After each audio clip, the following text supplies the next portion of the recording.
Quais são os sinais que apontam para a apostasia? Será a falta de discernimento e a prática de leitura da palavra de Deus? Será a troca da verdade que alicerça a experiência humana pela experiência humana em detrimento da verdade? Será o abandono da fé? Será que muitos crentes que estavam na igreja e abandonaram a fé nunca foram crentes? Será a falta de continuidade no ensino dos apóstolos, no ensino que Jesus Cristo deixou? Bem, meus queridos, estas perguntas e outras mais serão respondidas agora. O programa Teologia em Debate está começando.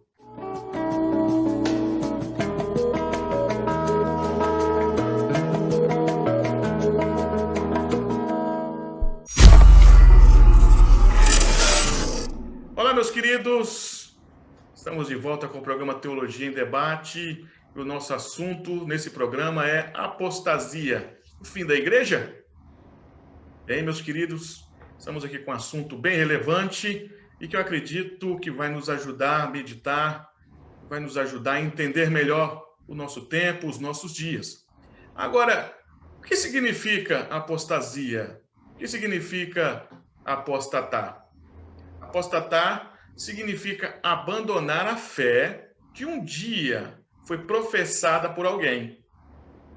O texto de 1 Timóteo 4, do versos 1 ao verso 2, nos fala mais ou menos sobre isso.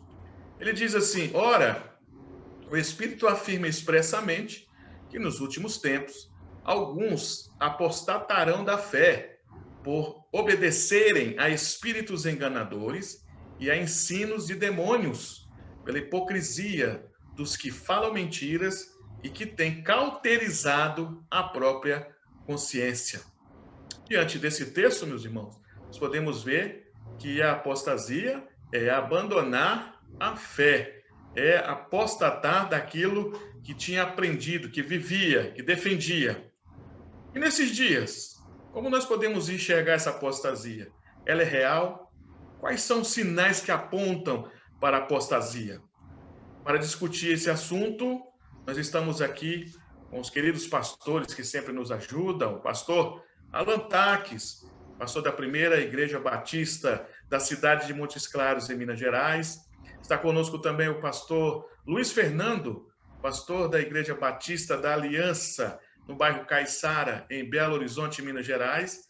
E também o pastor Luciano Rocha, que é o pastor da Igreja Presbiteriana da Vila Operária, na cidade de Maringá, no Paraná. Para começar, meus irmãos, com nossas perguntas, quais são os sinais que apontam para a apostasia? Aí eu gostaria de afirmar alguns desses sinais, perguntando para o pastor Luiz Fernando, para que ele possa também nos ajudar nessas afirmações. Um dos sinais que apontam para a apostasia, pastor Luiz Fernando, parece que é a falta de discernimento e prática da leitura da palavra de Deus. Há um estudo do Instituto Lifeway Research de Nashville, nos Estados Unidos. Essa pesquisa foi em 2019. E durante esse estudo, descobriu que aqueles que frequentam regularmente as igrejas protestantes são inconsistentes em ler e pensar sobre as Escrituras. E nós acreditamos que a melhor arma que temos contra a heresia, contra a apostasia, é saber a verdade o suficiente para que a gente possa saber responder a quem questionar a nossa fé, né? Tem até isso na palavra de Deus. O senhor acha que é isso também, pastor? Um dos sinais da apostasia, da frieza espiritual, do afastamento dos crentes da igreja, é a falta da prática da leitura da palavra de Deus?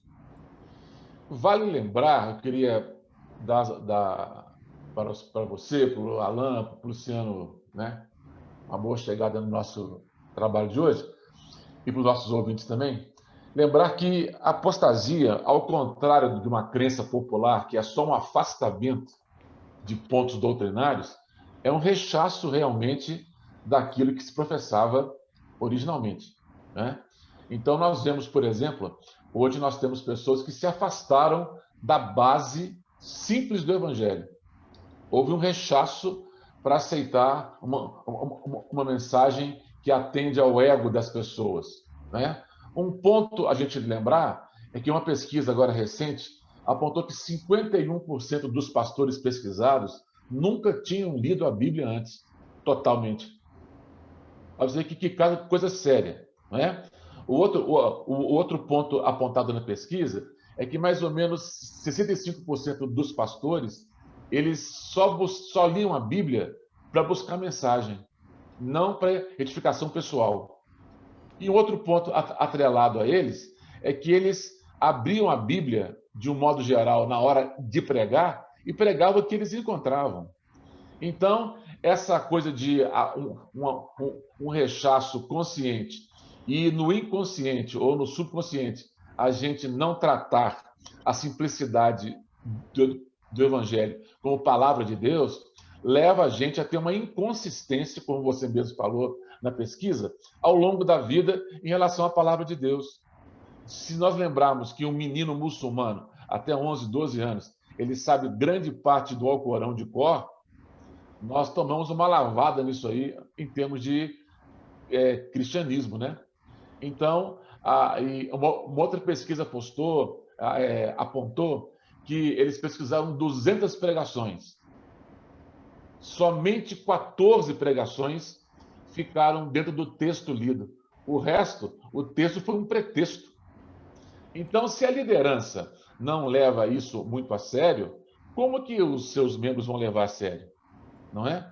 Quantas vezes você, o Luciano, o Alan, já ouviram pregadores que citam o texto e depois tem uma historinha que diz, né, que numa comunidade pequena, um cidadão agarrou no rabo de um burro que saiu correndo e puxando esse cidadão para tudo quanto é parte.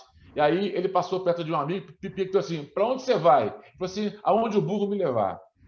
Ou seja, tem pregador que é assim, é aonde a coisa for. Ele não tem um princípio, um meio e um fim. Então, essa inconsistência, eu acredito muitas vezes, é que nós não levamos a palavra de Deus a sério como palavra de Deus. Verdade.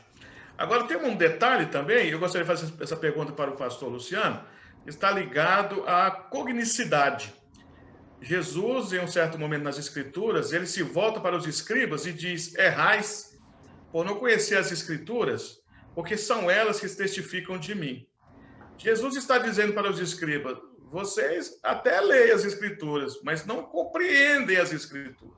Vocês estão entendendo nada. Elas falam de mim, mas vocês não compreendem. Essa ideia, pastor, de que a falta de leitura da palavra de Deus prejudica a cognicidade, pode ser também uma arma que nos leva à apostasia? Olá, meus irmãos, tudo bem com vocês, né? Meu querido ouvinte. Irmãos, a falta de leitura da palavra de Deus, ela provoca no cristão uma inanição. Ela provoca no cristão uma doença, e essa doença é uma doença espiritual. A falta da leitura da palavra de Deus, ela divorcia a nossa mente, a nossa consciência, o nosso intelecto das coisas de Deus. E como dizia Chesterton, quando nós abandonamos a Deus, nós colocamos um outro Deus no seu lugar. Então, a falta de leitura, da meditação, a falta de um envolvimento com a palavra de Deus, né? Pedro chama a palavra de Deus de genuíno leite espiritual. Sim. E ele diz que nós devemos desejar ardentemente. Está lá em 1 Pedro, capítulo 2, versículo 2. Porque através dessa palavra, ela nos dá a salvação e o crescimento na fé. Portanto, é impossível qualquer cristão crescer emocionalmente, espiritualmente, sem a prática da leitura e da meditação na palavra de Deus. E quando isso se torna um modus vivendi, porque infelizmente eu vejo, irmão, não sei se vocês comungam disso, mas eu vejo que isso é uma falta geral nas nossas igrejas, as pessoas não têm mais tempo, elas não se dedicam mais a isso, as atividades, né, polulam aí, então ninguém tem mais tempo. E outra coisa, eles acham que isso é de só menos importância. Tem outras coisas que têm tomado o coração dos crentes e deixado a palavra de Deus alheia, à mercê, né, num canto, numa gaveta. e ela, então, não tem mais relevância nenhuma na nossa vida. E quando essa palavra, quando esse alimento, ele não é ingerido por nós, irmão, o problema é que nós ingerimos uma outra dieta. E essa dieta começa a nos envenenar, começa a nos afastar de Deus, começa a esfriar o nosso coração. A gente pode até ir na igreja, mas a gente não tem mais ardor, não celebra mais, não tem mais aquela vibração com as coisas de Deus, porque a nossa dieta, o nosso coração está cheio de coisas que não edificam a nossa vida, e isso nos afasta de Deus, e muitos estão se apostatando da fé, porque perderam o contato com a palavra de Deus. Isso é extremamente lamentável e um dos principais pontos da apostasia de hoje. Verdade. Cícero, queria pegar um gancho na fala de Helena Luciano, lembrar que Paulo chama os crentes de Corinto de meninos. Assim, eu não pude dar para vocês alimento sólido, que vocês são meninos. Eu estou aqui em casa com a minha netinha, e nesse processo dela aprender a comer as coisas, é interessante, né? Ela vem do líquido para uma papa, depois para o alimento sólido. Os cristãos hoje são como meninos. São como meninos, exatamente. Como disse o Luciano, por não terem esse apetite para a palavra de Deus, eles não têm esse menu da palavra de Deus para poder saborear, eles vão em outras fontes. E meninos, se a gente pegar, o Alan é psicólogo, ele vai nos dizer, né? Até o próprio adolescente, é uma vida inconstante em termos emocionais, não é? Eu costumo dizer que hoje a igreja, o mundo espirra para ela e ela pega uma pneumonia. Exato. Não tem resistência nenhuma.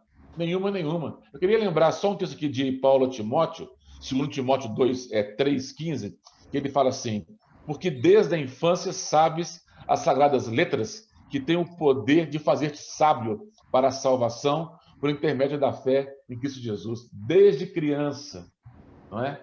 Então, exatamente. É por aí mesmo, né? Pastor Alan, emendando a mesma pergunta, mas entrando na área do discernimento, porque eu acredito que uma das armas para o crescimento da apostasia também é a falta de discernimento na palavra de Deus. E nós vemos um texto da palavra de Deus em Atos 16, do verso 17 ao 18, que Paulo, ele estava andando, aí diz que uma pessoa disse: esses homens são servos do Deus Altíssimo e vos anuncia o caminho da salvação.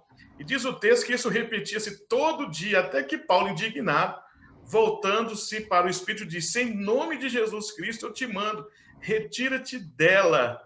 E o Espírito, no mesmo instante, saiu. Nós vemos hoje, né?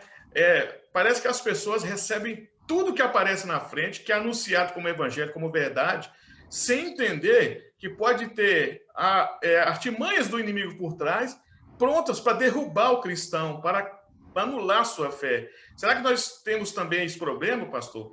A falta de discernimento é uma das armas do inimigo que está fazendo as pessoas apostatarem da sua fé? Muito bem, meus colegas, que bom poder estarmos juntos, aos nossos ouvintes também. E isso que aconteceu com o apóstolo Paulo, ele logo teve um discernimento, né, percebendo que havia, na verdade, uma bajulação, né? Ali não havia nada de adoração ou qualquer preceito piedoso ali. Havia, sim, uma bajulação, uma ação ali que Paulo discerniu imediatamente, né, e tomou ali na autoridade do Senhor Jesus. Bom, gente, eu queria dizer que diante de tudo isso que a gente está falando, eu queria pôr um ângulo, um viés aqui positivo sobre a apostasia. Qual que é o ponto positivo? É o que Paulo fala aos Tessalonicenses. Estamos diante de um momento que revela, que mostra a volta do Senhor. Então a apostasia, ao mesmo tempo que tem sinais que mostram a sua apostasia, mas também, por outro lado, a própria apostasia é um sinal da volta do Senhor, né? Então esse é o único ângulo positivo, né? Mas olhando dentro desse aspecto do discernimento, o que significa a palavra discernimento? Dentro do campo da filosofia, a palavra discernimento literalmente significa esclarecimento, né? Então, dentro desse campo, aonde que nós temos esclarecimentos? Na palavra, né? Retornamos às perguntas feitas aos colegas. Nós precisamos desse apetite de novo pela palavra, porque é a palavra que nos dá esse esclarecimento.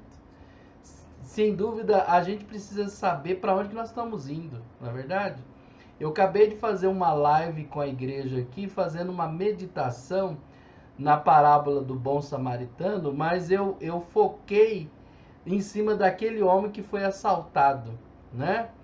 E aquele homem que foi assaltado pela vida, né? Foi assaltado pelas surpresas da vida. Ele tinha um destino, ele queria ir para Jericó. A gente não sabe o que ele ia fazer em Jericó, a gente não sabe se ele ia visitar a família, se ele ia fazer um negócio, se ele ia fazer alguma coisa. Mas houve um assalto, e é lógico que isso não passou no pensamento dele, né? Acho que provavelmente eu vou ser assaltado. Não, mas aconteceu. Então, diante da vida, nós somos assaltados por muitos fatores. A gente não pode achar... eu acho que a apostasia, ela é uma consequência, ela não é a causa. A consequência vem em função de que a gente não vai cuidando desse esclarecimento a cada dia. A gente não faz... porque tem gente que acha que ser cristão... porque confunde com as filosofias e com a religião oriental, que fala muito de meditação, né? Só que lá nas religiões orientais, a meditação é um resgate de um potencial interior, não é? Enquanto que nós meditamos na palavra, é como diz o salmista, capítulo 1, medita de dia e de noite na palavra. A meditação na palavra gera em nós autoconhecimento. Você entendeu a diferença? A diferença do campo religioso oriental é que esse autoconhecimento vem de si mesmo. E nós não.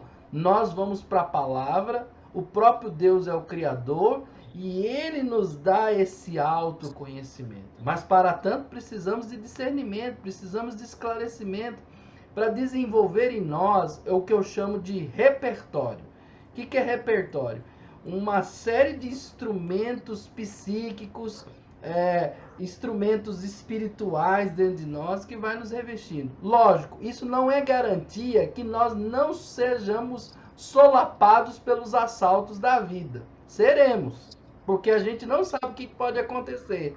Mas pelo fato que a gente não sabe o que vai acontecer, a gente precisa fazer a prevenção, sabe? Eu estudei eletrônica, acho que vocês não sabem disso. Eu formei na Escola Técnica Federal de Mato Grosso em eletrônica. E eu comecei trabalhando numa área da eletrônica que a gente chama de manutenção preventiva. Essa empresa que eu trabalhava, ela valorizava mais esse setor preventivo do que o setor corretivo. Ela investia pesado na prevenção. Por quê? Porque isso era economia para a empresa. Todos os clientes da Tecnocop, que no caso chamava, a gente fazia um trabalho preventivo em todas as máquinas. Para quê? Para não dar uma correção, né? Porque isso gastava mais. Então, a gente limpava, sabe? Minha maleta de eletrônica não tinha instrumento eletrônico, não. A única coisa que tinha era um multímetro, o resto era pincel para limpar, álcool isopropílico, substância para limpar cantinhos. E era meu serviço. Um dia eu fiquei pensando assim, mas gente, eu formei em eletrônica, eu vou ficar limpando computadores. Mas só que esse trabalho fazia a máquina funcionar. Então, gente, eu acho que o discernimento é uma caminhada de prevenção a cada dia. A gente Verdade. E quem promove isso é a palavra de Deus. É verdade. Parabéns, pastor. Cícero e demais colegas, ouvindo o pastor Alan falar, me veio aqui à mente o seguinte: nós temos dois tipos de discernimentos, né? Aquele que nós temos algumas variáveis. Quando você tem o senso comum da vida, você vai discernir muita coisa de certo e errado, né? Quando você se aprofunda na palavra de Deus, você sabe quase que imediatamente o que está errado na exposição de alguém. E eu não podia deixar passar que nós temos o dom do Espírito Santo de discernimento de espíritos. Exatamente. Isso está faltando na igreja. Sumiu. Porque muitas vezes, por exemplo, o Paulo ali, na passagem que o irmão citou, né, de Atos lá, Paulo, por um tempo, deixou passar aquela fala daquela menina que era possessa de um espírito e dizia assim: esses homens são de Deus. A pergunta que eu faria é o seguinte: quantos de nós teriam discernimento desse que Paulo teve? Não é? Exatamente. Paulo tinha uma capacitação, uma ferramenta do Espírito Santo, e falou: opa, tem alguma coisa errada aqui por trás de uma fala certa. Ok? Olha que coisa interessante, não é? Então, aliando o conhecimento bíblico, o senso comum e esse dom do Espírito Santo, nós seremos competentes para identificar sinais da apostasia. Exatamente. Em Luiz Fernando e Pastor Cícero, Sim. Se eu não estou enganado, essa passagem bíblica que Paulo expulsou esse demônio é que fez surgir a igreja de Filipos, né? A igreja aos filipenses ali nasce nesse contexto.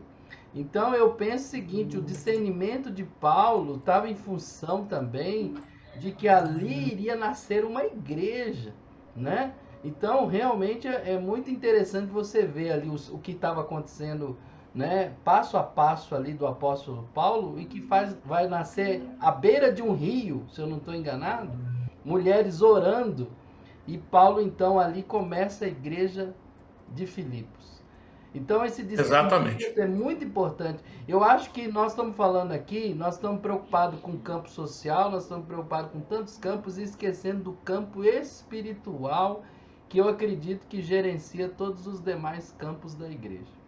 Exatamente. Aliás, pastores, né, nós como pastores precisamos buscar cada vez mais do Senhor esse discernimento para poder afastar as ovelhas dos ataques, né, que levam à apostasia.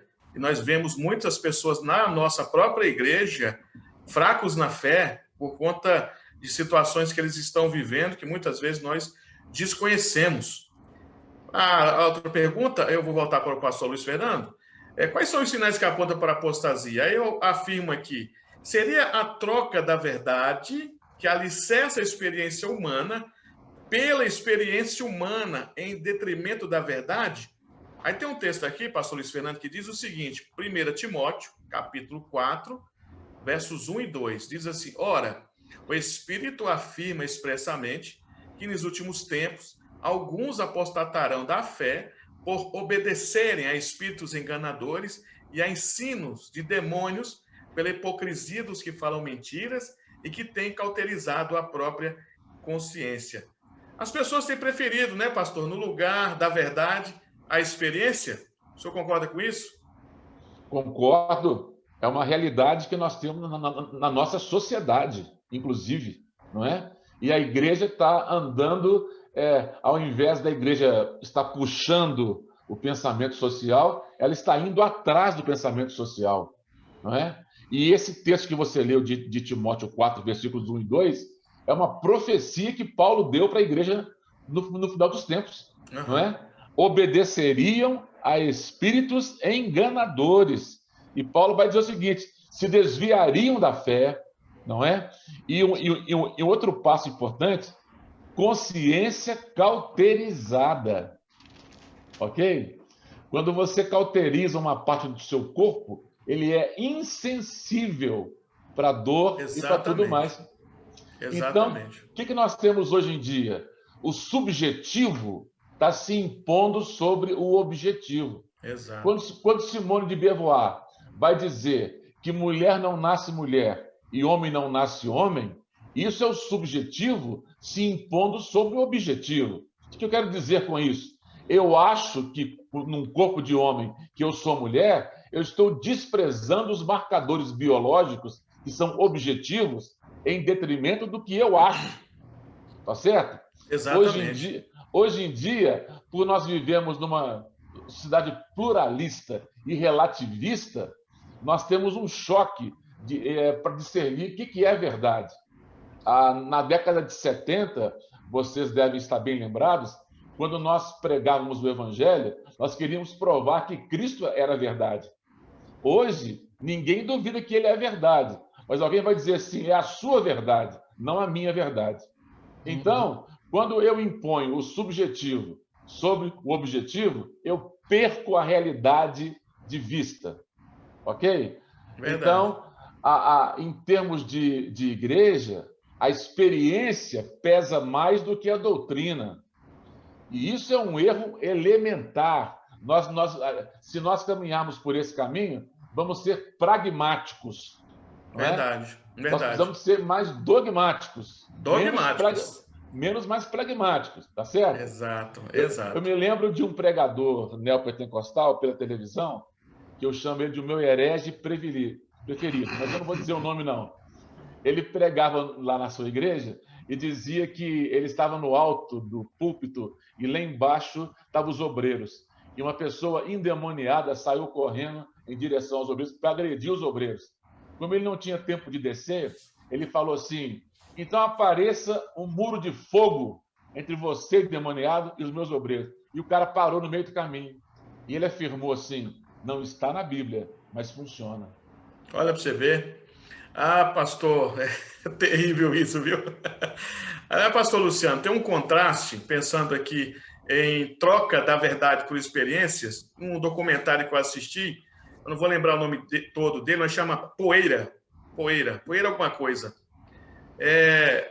O documentário relembra, ou tenta nos trazer de volta ao tempo em que as pessoas saíam nas praças para pregar o evangelho e as pessoas paravam para ver aquelas pessoas pregando o evangelho, falando que Jesus estava voltando, falando da condenação do inferno. E nesse documentário mostra um grupo de pessoas que sobraram ali no leste europeu, que ainda continuam pregando nas praças. Mas o interessante, pastor, que é contraste, é que fica passando na rua alguns hips, aqueles caras todos cheios de tatuagem, cheios de brinco, cheios de ferro no corpo, e ficam olhando para esses velhos, esses senhores pregando o evangelho da mesma forma, da década de 70, com o mesmo vigor, com o mesmo empenho.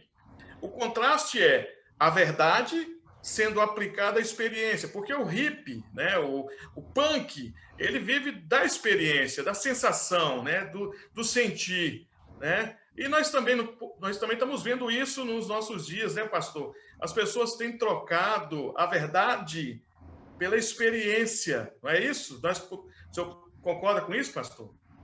Irmãos, isso aconteceu a partir do século XVIII e XIX. Quando Deus foi retirado do centro, o homem foi colocado no seu lugar. E a base epistemológica, ou seja, a base do conhecimento, se divorciou da objetividade da palavra de Deus revelada para a subjetividade do ser humano, do que ele acha e do que ele sente a respeito da verdade. Então, se o ser humano é o centro, o importante é aquilo que o ser humano sente. É como ele observa e responde a esse mundo, e isso que é a base do conhecimento e da verdade dele. O relativismo é fruto disso. Se a verdade é subjetiva, se o que importa é o que eu sinto a respeito da verdade, e essa minha experiência, para mim, ela é válida, então o relativismo agora tomou conta de tudo, porque aí depende daquilo que eu sinto a respeito da verdade como sendo a minha verdade. E a gente sabe que a experiência do ser humano ela é muito perigosa para servir de base epistemológica para qualquer coisa. Por quê? Porque a experiência do ser humano muda. Né? A nossa experiência muda. Eu hoje penso de uma forma, porque eu reajo de uma forma, mas amanhã eu posso mudar e, de repente, eu sinto e posso sentir outra coisa. E essa outra coisa se torna a base da minha verdade para mim. Ou seja, A epistemologia, ela migrou da objetividade, da realidade, da palavra de Deus como fundamento e regra de todo o amálgama da sociedade para aquilo que eu sinto a respeito de alguma coisa e respondo a essa coisa segundo os meus próprios interesses. Isso causa um profundo desmantelamento das relações humanas e da sociedade como um todo. Por quê? Porque cada um agora vai viver na sua redoma, Verdade. né? Na sua resposta, naquilo que ela sente. Veja, por exemplo, hoje que tudo, quase tudo hoje é feito, é realizado, é construído em torno de quem? Em torno do homem. Veja que hoje, por exemplo, né, o consumidor é o rei. Veja que hoje até o culto ele é voltado para o homem, para sensações, para que você respire assim com mais intensidade, para que você sinta assim, mais a presença de Deus. Por quê? Porque hoje aquilo que você experimenta é que se tornou a verdade absoluta para a sua vida. E isso a gente sabe, irmãos, que leva à apostasia da fé e principalmente a um perigo muito grande, porque falta uma base comum epistemológica sobre o qual nós possamos construir com eficácia e com segurança a nossa casa. Verdade. Cícero, agora, só um minutinho. Essa fala a punjante de Reverendo Luciano, tão brilhante, né? Que nos brindou com esse conhecimento aí tão bacana, me faz lembrar que, subjetivamente a essa fala dele, nós temos um princípio de morte do evangelismo e de missões. Porque agora, a minha verdade, eu não partilho isso com o outro. Quando a verdade é interior, também a religião ela fica interior. Agora, se isso foi na França ou no Canadá, proibiram uma manifestação religiosa em praça pública porque era muito cristã e então a religião tinha que ser uma coisa privada. Ok? Olha que ponto que nós chegamos. Parece-me que no Canadá foi passado um vídeo sobre o Natal, um país que eu não lembro mais, de um desenho animado, em que o Natal era visto pela ótica dos bichinhos, né? E então os professores, no meio do filme, tiraram todos os alunos. É muito cristão esse filme. Ora, se o Natal fala sobre Cristo, tem que ser cristão. Agora, quando a igreja absorve esse princípio que Luciano fala, não é de trocar o objetivo pelo subjetivo, ela esfria o seu contexto de evangelização. Ok? Então, ela morre em si mesma. Ela se fecha em quatro paredes. A segunda lei da termodinâmica vai dizer que todo sistema fechado caminha para a entropia ou para a desorganização. A igreja nunca foi chamada para ficar em quatro paredes vivendo uma coisa subjetiva. Ela vive o objetivo do evangelho e leva isso para a sociedade. É verdade. Agora, pastor Alain, é interessante, né, que nosso contexto hoje, moderno, né, século XXI, é muito parecido com o do século I, da época de Jesus Cristo. Um mundo globalizado, uma imoralidade muito parecida com a nossa nos nossos dias, um autoconhecimento, havia a Biblioteca de Alexandria, né, e aquele conhecimento extremo para os gregos, passado para os romanos, mas havia algo também que, no nosso caso aqui, é o inverso. Naquela época, um paganismo exacerbado e a igreja em crescimento. E o paganismo do século I vivia da experiência. A experiência, né? Os estoicos, a ideia de comamos e bebamos, beber para que amanhã morremos, uma coisa assim. Nos nossos dias, o que nós temos é o seguinte, o paganismo, de alguma forma, tentando engolir a igreja e trazendo a apostasia. E naquela época, Paulo, né? Vamos citar Paulo aqui como um dos combatentes da apostasia para o crescimento da igreja. Um exemplo disso é a carta de Paulo aos Coríntios, quando ele vai falar do casamento. A ideia nos textos ali sobre casamento, 1 Coríntios 7 em diante, é de que o homem vivia pela experiência. Então, a mulher era apenas o objeto. desde que o homem se satisfizesse, né, e vivesse da experiência dele, a mulher tanto faz. Depois os irmãos olhem esse texto lá. Do mesmo jeito nós estamos vivendo hoje, com o crescimento das igrejas inclusivas e vários outros movimentos, por exemplo, que se identificam como a verdade é eu sentir experiência e as outras coisas deixa para depois. O senhor tem notado isso também, que isso seja uma das grandes bases para o crescimento da apostasia, um aumento de todo tipo de coisa que leva os cristãos a buscar experiência, até o crescimento das igrejas inclusivas, missão integral, né, ajudar o próximo para eu me sentir bem, né, fazer o bem aos que estão necessitados. O senhor enxerga isso também como um ponto negativo para o crescimento da apostasia? Sim, com certeza. Concordo plenamente com os colegas, né, dessa mudança, né, que ocorreu no século XVIII, XIX, né, nessa questão. Você vê a própria... Vou falar aqui um pouco da psicologia, o que aconteceu com ela. Ela, não sei se vocês sabem, mas a psicologia ela é multiparadigmática. Por causa de toda a mudança que ocorreu nesse período que Luciano citou, né? A psicologia ela não tem um objeto, ela tem vários objetos.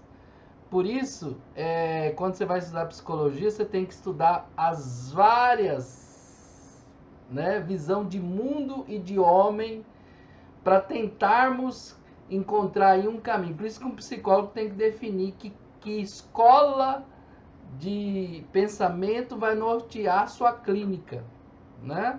Por exemplo, eu decidi caminhar pela escola sistêmica, né? Psicologia sistêmica. Mas nós estudamos um monte de escolas de pensamento porque nós temos vários objetos de estudo. Por exemplo, Freud foi para o caminho do inconsciente, né? O objeto de estudo dele é o inconsciente. Bom, saindo desse parênteses que eu criei, então, para mim responder a sua pergunta, hoje a sensação, a emoção gerencia a razão. Mudou de ordem. Não é que a gente vai desprezar o sentimento. Não vamos desprezar as emoções, porque quem nos fez assim foi Deus, né? Nós temos essa faculdade, né? Vamos dizer assim, de sentimentos, emoções. Já pensou se nós não tivéssemos isso? Pelo amor de Deus, eu acho que, não sei não, a gente ia ser muito difícil, né? Mas Deus nos fez para que a gente possa, antes de tudo, colocar as coisas no seu devido lugar. E essa inversão tem provocado isso. Você vê, o slogan de hoje é felicidade acima de tudo. Eu quero ser feliz independente de qualquer coisa. Quer dizer que a parte aí da subjetividade, como o Lúcio Fernando disse, está gerenciando tudo isso. Então, as igrejas, por sua vez, entrou nesse caminho, né? Entrou nesse caminho e isso está trazendo danos, porque aí, já que as emoções que gerencia, então a emoção ela é muito variada, ela é muito múltipla. Emoções é até difícil, às vezes a gente até confunde conceitos. Será que a pessoa está com medo ou ela está, né? Quer dizer, às vezes a gente confunde o que está acontecendo, né? Você vê que clinicamente, às vezes você vai tratar a pessoa, você tem que ter uma escuta muito interessante, muito ali atento para você entender se a pessoa está tendo uma depressão ou é uma tristeza localizada. Não é, porque emoção, sentimento, ela é muito complexa. Então a igreja, por causa disso, ela sabe aquele... Na biologia fala que os tecidos são permeáveis, né? Só que na vida a gente precisa ter barreiras, filtrar, né? Aquilo que permite, aquilo que não permite e tal. Então a igreja, como ela está gerenciada pelas emoções, ela perdeu essa porteira. Ela está admitindo tudo. Pode vir. se isso vai trazer emoção, se vai trazer sentimento, se vai trazer, como diz, né? É muito interessante que às vezes eu ouço as pessoas, teve uma irmã esses dias, falou assim, do arrepio, né? Então eu fico falando assim, mas gente, arrepio se tornou mesmo um sinal das pessoas agora, né? Quer dizer, se arrepiou, o negócio funciona. Aí um colega meu, certa vez, falou assim, pastor, você sabe qual que é o arrepio certo e o errado? Eu falei, não, colega, não sei não. É o seguinte, se você arrepia de cima para baixo, é de Deus. Se você arrepia de baixo para cima... É do diabo. Meu Deus. E eu falei assim, meu Deus, a que ponto nós chegamos? É a teologia do arrepio, meu filho. Eu me lembro que uma vez alguém falou na igreja, pastor, aqui a gente não sente arrepio. Eu falei o seguinte, eu vou ligar em cima de você o ventilador. Então você vai ficar arrepiado o culto inteiro. Mas tirando essa brincadeira, eu lembro que Paulo fala lá em Romanos 12, para nós prestarmos a Deus um culto racional.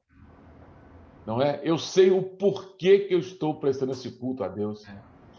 Quando eu, como Alan falou, eu me deixo gerenciar pelas emoções, eu vou lembrar do Dr. James Dobson, que é um psicólogo americano, né, com doutorado na área, que ele vai dizer o seguinte: emoções são como areias movediças. Ninguém constrói em cima disso, não é? Você vê, por exemplo, o Alan é bom para dizer isso, o adolescente, ele dorme gostando e amanhece desgostando. É a inconstância total, não é? E aí a gente percebe o seguinte, as pessoas tomando decisões em cima de emoções e colhendo frutos reais duríssimos de serem digeridos, não é? A igreja precisa, de um modo necessário, deixar de ser menina e passar a ser adulto. Menino não trabalha, dá trabalho, não é? E eu entendo o seguinte, que nós, líderes, precisamos, como Alan falou lá, fechar essa porteira. Eu só vejo um caminho, uma exposição bíblica à altura do Evangelho. Menos do que isso, não vamos chegar a lugar nenhum. Ok. Bem, meus irmãos, nós estamos com o programa Teologia em Debate, falando hoje sobre apostasia, o fim da igreja, e nós vamos para um pequeno intervalo, e daqui a pouco nós voltamos com o segundo bloco do nosso programa. Até já!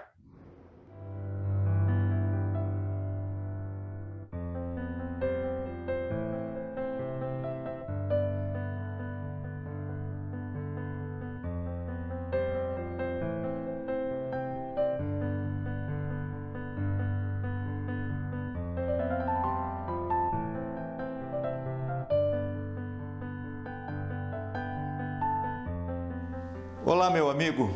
Você já está sabendo do novo lançamento da editora D. Santos? Pois é. Veja que bênção. O meu novo livro, Jesus de Nazaré, o fascinante retrato do Filho de Deus. Se você quer conhecer mais profundamente a beleza, o fascínio, a grandeza, a majestade da pessoa bendita de Jesus Cristo, e também, se você quiser fazê-lo conhecido das pessoas, esse livro certamente é para você. E você pode adquiri-lo tanto no telefone que aparece aí abaixo, como também na Igreja Presbiteriana da Vila Operária, aqui na Avenida Paissandu 32, em Maringá. Então, adquira o seu. Você vai ser profundamente abençoado com a sua leitura.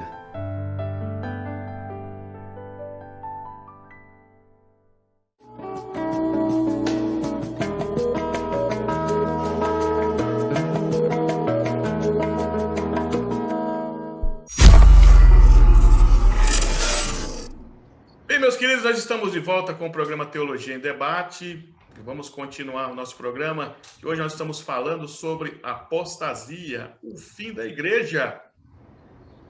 Hoje nós estamos debatendo esse assunto com nossos queridos pastores e para o nosso segundo bloco, nós vamos agora falar sobre algumas armas que nós acreditamos serem responsáveis pelo aumento da apostasia. Vamos trabalhar em cima dessa base agora, nesse segundo bloco. Eu gostaria de começar o segundo bloco, então, voltando a pergunta para o pastor Luiz Fernando. Pastor Luiz Fernando, diante dos sinais que nós vimos aqui, que apontam para a apostasia, né? Falamos sobre a falta de discernimento, a troca da verdade pela experiência, né? E várias outras coisas que nós falamos.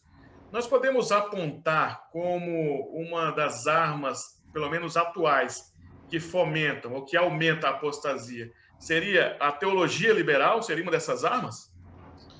Perfeito, não é? Com a chegada, por exemplo, do iluminismo, onde ali foi apregoado que não teria mais espaço para a fé, não é? Essa troca, né, da fé pela razão.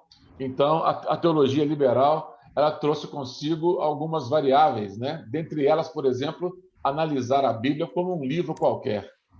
Então, começaram a esmiuçar demais a coisa, sem um padrão espiritual, e então isso começou a trazer um esfriamento, né? Bultmann, no século passado, ele vai tentar tirar todos os milagres da Bíblia em detrimento da razão, não é? Então, a teologia liberal, ela trouxe vamos dizer assim, começou a raliar o conteúdo bíblico-teológico. Hoje nós temos, por exemplo, nos nossos dias, pastores que são totalmente liberais, não aceitam mais a inspiração plena das Escrituras, não é? Não aceitam a salvação unicamente pela fé em Jesus Cristo, nem a obra do Calvário como algo fundamental. Eu me lembro que um pastor dos nossos dias, de São Paulo, não é? Que teve uma polêmica agora recente com ele, num programa de televisão, o entrevistador perguntou para ele assim: então, pastor, o que deve o homem fazer para ser salvo? A mesma pergunta de Atos 2 que fizeram para Pedro, né? E Pedro lá vai dizer o quê? Arrepende dos seus pecados, aceita Cristo e receba o dom do Espírito Santo. No século 21, esse pastor respondeu assim: nós temos que crer que Deus é um Deus misericordioso. Olha para você ver. Aí é terrível, né? É terrível. Pastor Luciano, nós podemos ver nos nossos dias um aumento muito grande da teologia liberal, como o pastor Luiz Fernando falou, inclusive nos programas de televisão. Nós estamos vendo que alguns apresentadores, eles são preparados para partir da teologia liberal e questionar o pastor ou o religioso a partir do liberalismo. Nós podemos dizer, pastor, que hoje a teologia liberal está se armando em todas as áreas e essa forma dela se armar é uma das armas que fomentam ou aumentam a apostasia? Sem dúvida, irmãos. Inclusive, historicamente, né? Você olha, por exemplo, hoje, como eu já tive o privilégio de visitar a Europa e, pelo menos, visitar alguns templos na Europa, que eram grandes templos, inclusive ícones da Reforma Protestante. Hoje, a maioria deles se tornaram em museus apenas. Por quê? Muita coisa é devida à teologia liberal. A teologia liberal é um veneno mortal à igreja. A teologia liberal, ela acaba com a fé, destrói a igreja e causa apostasia nos crentes. A teologia liberal, ela é fruto do iluminismo do século XVIII, de adaptar o evangelho ao cientificismo e ao racionalismo do século XVIII. A teologia liberal, ela é, na minha opinião, um dos maiores venenos para minar a fé e minar a prática cristã no seio da igreja. E, infelizmente, a teologia liberal, com seminários, né, o ensino dessa teologia liberal, ela tem levado muitos crentes, né, a abortarem de uma fé histórica, uma fé fiel às Escrituras Sagradas, tendo aquilo que a gente crê como fundamento da nossa fé, e tem abandonado isso tudo e tornado apenas o evangelho social. A teologia liberal, ela fica com aquilo que eu posso ver. mas eu descarto aquilo que eu não posso ver e nem experimentar nesse mundo de realidade objetiva. Portanto, a teologia liberal tem feito um estrago muito grande, principalmente na Europa, e está fazendo hoje nos Estados Unidos, e não se assuste, está fazendo hoje também no Brasil. Portanto, se há um veneno mortal para a fé e para a apostasia, esse veneno se chama teologia liberal. Interessante. Cícero, só lembrar aqui, pegando um gancho na fala do Luciano, Spurgeon, no século XIX, em 1850, ele viveu essa distorção da teologia liberal. Ele pressentiu a chegada da teologia liberal na Inglaterra, no meio batista, e entrou numa controvérsia com a União Batista na época, não é? E o grande escritor Ian Murray vai dizer que ele entrou na controvérsia da queda. Chegou a tal ponto que ele se desligou da Convenção Batista da época por não aceitar o liberalismo entrando no meio batista. Sim. Ele sofreu profundamente com isso, e é interessante a percepção que ele teve há mais ou menos quase 200 anos atrás, né? De que a coisa ia degringolar mesmo e ia entrar num caos total, né? Exatamente. Inclusive, pastor, ele tem uma frase extraída de um dos seus sermões. Ele diz o seguinte: parece que ele foi uma voz assim profética. Ele anteveu aquilo que hoje nós estamos vivendo e a Europa já viveu, né? Ele disse o seguinte: dificilmente haverão dias onde o evangelho será pregado no púlpito das igrejas. Isso ele disse lá atrás. E você vê que hoje a gente, infelizmente, com essa teologia liberal e a teologia do coaching, dificilmente a gente ouve o genuíno evangelho de Cristo sendo pregado nos nossos púlpitos. É verdade. Aliás, quando nós pensamos em teologia liberal, a gente tem que pensar também ela como sendo uma arma oculta, que poucas pessoas compreendem o que seria essa teologia liberal. E há poucos dias, o bispo Desmond Tutu, que é um bispo da África do Sul, ele disse o seguinte, que nós, cristãos, não precisamos pregar o evangelho para um grupo de pessoas, porque o próprio evangelho já é para o mundo todo. O evangelho ele deve ser considerado os braços de Deus abraçando o mundo todo. Pastor Alan, eu acredito que nosso querido telespectador que está ouvindo sobre teologia liberal, se ele não conhecer esses princípios, provavelmente ele está sendo conduzido por alguma armadilha que pode levar para a apostasia. Não é isso, pastor? Pastor, você falou a coisa aí, seguinte, é muito difícil para os membros comuns da igreja discernir certas coisas, porque o discurso liberal, ele é híbrido. Ele traz coisas verdadeiras, sensatas, mas misturado com muita coisa aí que são os princípios liberais, colocando o homem no centro. Eu lembro aqui, porque pastor Luiz Fernando citou uma passagem de Timóteo aqui, da carta de Paulo a Timóteo, dizendo os ensinos de demônio. Você sabe como é que nasceu o ensino dos demônios? Começou aqui, no capítulo 1, Paulo falando para Timóteo da necessidade dele permanecer lá em Éfeso. E olha o que ele disse para Timóteo. Quando eu estava de viagem rumo da Macedônia, te roguei, permaneces ainda em Éfeso para demoestares a certas pessoas, a fim de que não ensine outra doutrina, nem se ocupem com fábulas e genealogias sem fim, que antes promovem discussões do que o serviço de Deus na fé. Ora, o intuito da presente demonstração visa ao amor que procede de coração puro e de consciência boa e de fé sem hipocrisia. Desviando-se algumas pessoas dessas coisas, perderam-se em loquacidade frívola, pretendendo passar por mestres da lei, não compreendendo todavia nem o que dizem, nem os assuntos os quais fazem ousadas asseverações. É aqui que nasceu o ensino aos demônios. A brecha foi dada aqui. Você vê que Paulo está falando de genealogias e fábulas. São histórias. Histórias mais subjetivas do que objetivas. Mexendo realmente com o emocional das pessoas e eles usando de um discurso, né, como Paulo fala aqui, de uma loquacidade frívola, se passando por mestres e dizendo discursos vazios que nem eles mesmos tinham domínio sobre o assunto. Quer dizer, é uma enrolação. Uma enrolação que existe hoje.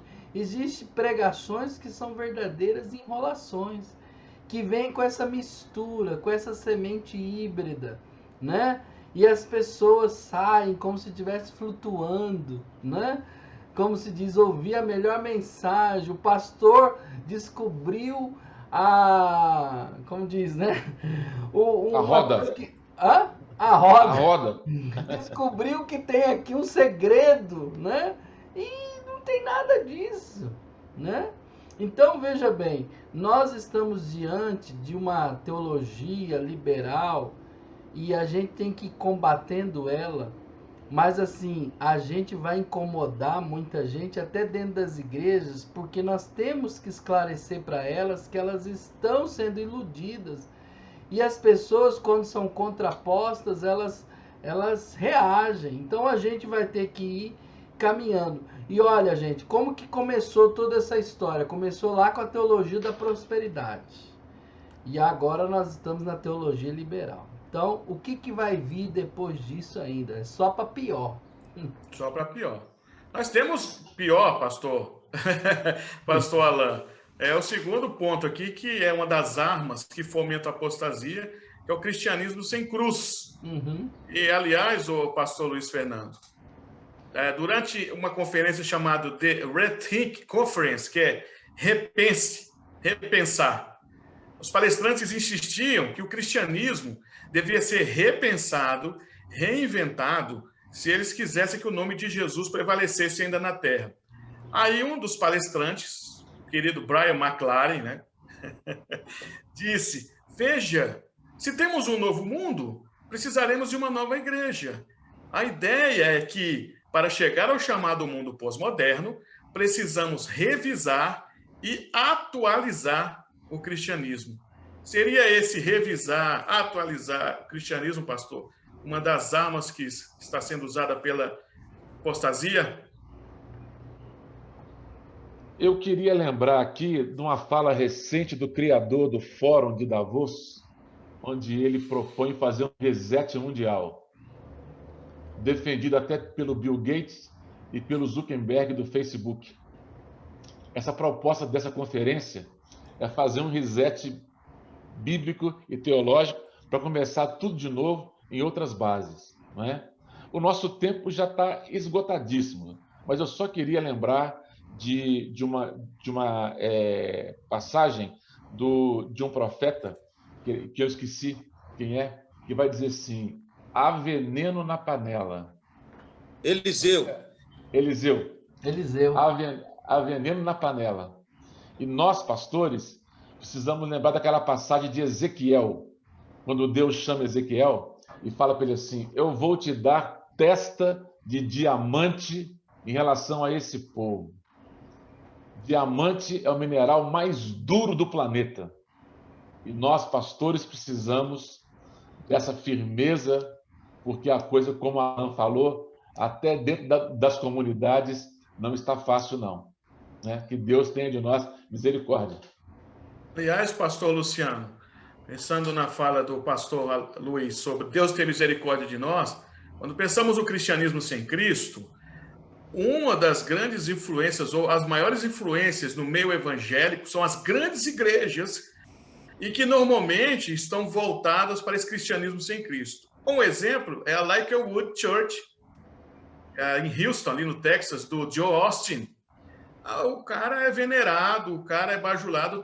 Outro dia estava falando que nós não temos pecado, né? Seguindo a mesma linha do Brian McLaren, desse pessoal, dos coaches aí dessa teologia sem Cristo, é que normalmente essas igrejas grandes, é que são as influências, é que são aquilo que as pessoas absorvem. É exatamente isso que faz com que a apostasia aumente, não é, pastor? Esse abraço às grandes igrejas, a grandes mídias, a moda, né? Sem dúvida, irmãos, é verdade, né? Esse é o culto da celebridade, o pastor que é o coaching, o sujeito que é totalmente aclamado por todos e por tudo. Mas, olha, Jesus conhece a sua igreja verdadeira.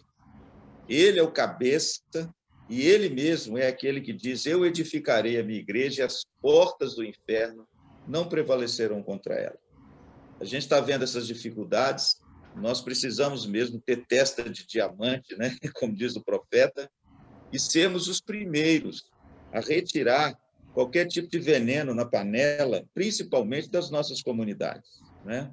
Então, o pastor, ele é aquele que precisa dar um alimento sólido, verdadeiro, para a sua comunidade, custe o que custar, né? Encontre oposição que encontrar, porque esse foi o nosso chamado. Então, a despeito das grandes igrejas que, de repente, se divorciaram da fé pura, simples, nos herdada dos apóstolos e de Cristo, que nós tomemos na mão o arado, né, meu irmão? E não olhemos para trás, não tememos aquilo que o mundo, às vezes os nossos próprios membros, vão dizer a respeito da nossa mensagem. Se a nossa consciência, como diz o apóstolo Paulo aos Coríntios, estiver em paz para com Deus, fique firme, prega o evangelho, abra a Bíblia, expõe as Escrituras com toda intrepidez e coragem, porque certamente o Espírito Santo vai te abençoar. E aqueles que são do Senhor, o Espírito Santo vai agir, vai abrir o entendimento e vão se converter para a glória de Deus. Mesmo que aqueles que estão vivendo esse evangelho liberal, esse evangelho subjetivo, esse evangelho das emoções, de repente vão procurar uma outra igreja. Não tem problema. Mas, acima de tudo, ouça o que Paulo diz aos Coríntios, no capítulo 4, ele diz assim: olha, o que se requer dos dispenseiros é que eles sejam encontrados fiéis. Portanto, não se venda, meu irmão, a esse apelo subjetivo da teologia liberal. Seja firme nas Escrituras e você vai receber das mãos do Senhor a sua coroa. E é isso que importa para nós. Interessante, viu? O pastor Alan, nós até vamos caminhar para o final, né, do nosso programa, mas é interessante, pastor Alan, o senhor como psicólogo, porque o senhor vai entender que a teologia, esse cristianismo sem Cristo, que nós estamos falando aqui, esse cristianismo sem cruz, que foi defendido no Refin Conference, do Brian McLaren, tem uma base que é a base do marketing. Eles usaram a base do marketing. Lá na discussão deles, eles disseram assim: olha, vamos usar o marketing, porque o marketing entende o consumidor e assim nós vamos poder, a partir da base do marketing, entender o que o cliente quer, o que as pessoas querem, para que a gente possa dar a eles. E eu posso falar isso com toda convicção, porque eu trabalhei 10 anos com marketing e publicidade e eu sei muito bem como é que funciona essa ideia, né? A tríade de Hegel, né? Que é ação, reação, criação, ação, reação, e eu vou lembrar outra aqui, ó. Faz tempo que eu larguei. Mas a ideia é... Tese, antítese e síntese. Em cima disso aí, pastor Luciano, tem a ação, a reação, e tem outra palavra que é usada como base de Hegel no marketing, para você satisfazer as pessoas, para você entender o que elas querem. Então, pastor Alan, se nós, como cristãos, como pastores, formos usar o que as pessoas querem, sabendo que as pessoas não sabem o que querem, o que vai ser do evangelho, né? O que vai ser da igreja? O que vai ser da pregação? Porque nós nunca vamos achar nesse mundo que satisfaça as pessoas, a não ser Jesus. Não é isso, então, uma arma, essa ideia de marketing, uma arma que está sendo usada pelo cristianismo sem Cristo para aumentar a apostasia? Sim, pastor. Você tocou aí numa área muito sensível, né? Então, tudo que o marketing usa é psicologia comportamental, é análise comportamental. Quer dizer, estudos para ver assim, a tendência do mercado, a tendência do consumidor, né? Pastor Alan, só para corrigir aqui, eu lembrei é ação, reação, solução. Viu? A tríade do marketing. Ação, reação, solução. Só para os irmãos Então, ficarem sabendo. Pode continuar, pastor. então por isso que a gente tem que tomar muito cuidado, porque nos é vendido para nós, líderes e pastores, a gente começar a enxergar a igreja sob esse viés mercadológico. Lógico que ninguém fala assim, veja sua igreja como, né, um consumidor, mas sutilmente a gente é vendido a essa ideia, né? Então, por exemplo, você, nessa época que teve agora de eleição política, você é pastor, quantos membros tem na sua igreja? Né? Aí você fala, tem 300, 400, 500. Aí a pessoa fala assim, nossa, então na cabeça dele, do político, você tem ali 300, 400, 500 votos. Então olha só como que a sutileza vem, né? Então nós estamos diante de nós temos que voltar para a simplicidade do evangelho, entendermos que nós não somos nós somos somente instrumentos de Deus, que nós estamos ali para fazer a vontade de Deus, não a nossa, e nem a vontade das pessoas. Nós estamos ali para realizar, diante do que a palavra de Deus diz, é o que Ele quer, né? Então a gente tem que sair desse cenário em nós mesmos. As pessoas também não podem ser nossa perspectiva, né? Nós temos que buscar do alto, da presença de Deus, para que a gente possa influenciar as pessoas. E isso nós vamos ter que lidar muitas vezes com a gente mesmo, porque é possível que a igreja diminua, é possível que a gente tenha poucas pessoas, é possível que ninguém vai nos seguir no Instagram, no Facebook, ou seja lá o que for, mas você tem que fazer um comprometimento com o evangelho. Se isso vai custar um preço, que custe. A gente precisa entender isso, né? Infelizmente, entre nós pastores, e aí eu não sei, assim, cada um como que sente, mas eu sinto até dentro dos nossos núcleos convencionais ou de presbitério, não sei, assim, há uma tendência de valorizar os pastores que estão em alta. Essa política mercadológica, essa política de influência, e isso assim é muito ruim. Isso que o pastor Luiz Fernando falou, que Spurgeon preferiu sair, desligar daquela convenção do que realmente se manter. Então, não estou dizendo que a gente tem que fazer isso. Eu estou dizendo que a gente tem conflitos externos e conflitos internos.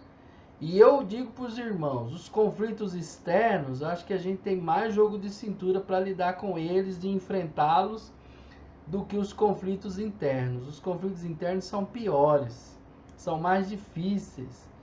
Então, dentro da sua pergunta, eu acredito que nós temos esse marketing que precisa ser visto aos olhos da palavra, né? Eu não estou dizendo que o marketing é totalmente desprezível, não é, mas a gente precisa filtrá-lo pela lógica melhor, pelo pensamento de Deus, pela cosmovisão de Deus, para a gente não cair em armadilhas sutis que estão conseguindo minar e roubar e infiltrar ideias que às vezes nem nós estamos nos atendo a isso. Então a gente precisa ter muito cuidado, humildade diante de Deus, para Deus estar trabalhando através de nós, por nós também. Amém. Meus queridos, nós estamos caminhando para o final do nosso programa. Nós queremos agradecer a cada um dos queridos que nos acompanham, que nos ajudam, que apoiam esse trabalho. Pedimos aos queridos irmãos que orem por nós, né? Nós pastores, temos disponibilizado tempo para fazer esse trabalho, não para a honra nossa, para a glória nossa, para a glória do nosso Deus, porque nós sabemos, meus irmãos, quando falamos em tempos de apostasia, falamos de tempos difíceis, de trocas do que é moral e ético pelo que não presta, da verdade pelo que é supérfluo.